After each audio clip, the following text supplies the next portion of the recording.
సరే, ఈ ఏఐ వీటిని ఇంత స్మార్ట్గా ఎలా మార్చగలుగుతోంది? అంటే టెక్నికల్గా ఏం జరుగుతోంది? ప్రధానంగా 3 టెక్నాలజీలున్నాయి. 1 కంప్యూటర్ విజన్, అంటే గ్లాసెస్ ద్వారా చూసే వాటిని అర్థం చేసుకోవడం. 2 న్యాచురల్ లాంగ్వేజ్ ప్రాసెసింగ్ లేదా ఎన్ఎల్పి, అంటే వాయిస్ కమాండ్స్ని అర్థం చేసుకోవడం, భాష అనువాదం చేయడం లాంటివి. 3 మెషీన్ లెర్నింగ్, అంటే మనం వాడుతున్న కొద్దీ మన అలవాట్లకు తగ్గట్టుగా అవి మారడం, వ్యక్తిగతీకరణ అన్నమాట. మరి ఈ ప్రాసెసింగ్ అంతా గ్లాసెస్లోనే జరుగుతుందా? లేక క్లౌడ్లోనా?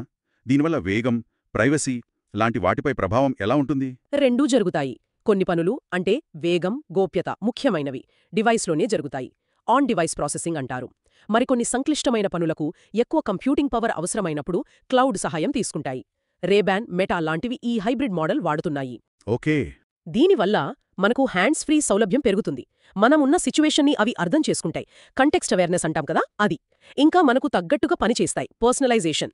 అయితే ఇండియా లాంటి దేశంలో ఇక్కడ ఇన్ని భాషలు, యాసలున్నాయి కదా, వాటన్నిటినీ ఏఐ అర్థం చేసుకోగలగడం అది ఇంకా పెద్ద ఛాలెంజ్. దానిపై ఇంకా పని జరగాలి. అంటే బేసిక్గా ఇవి కేవలం సమాచారం చూపే స్క్రీన్లు కాకుండా మనకు యాక్టివ్గా హెల్ప్ చేసే అసిస్టెంట్లు అవుతున్నాయి.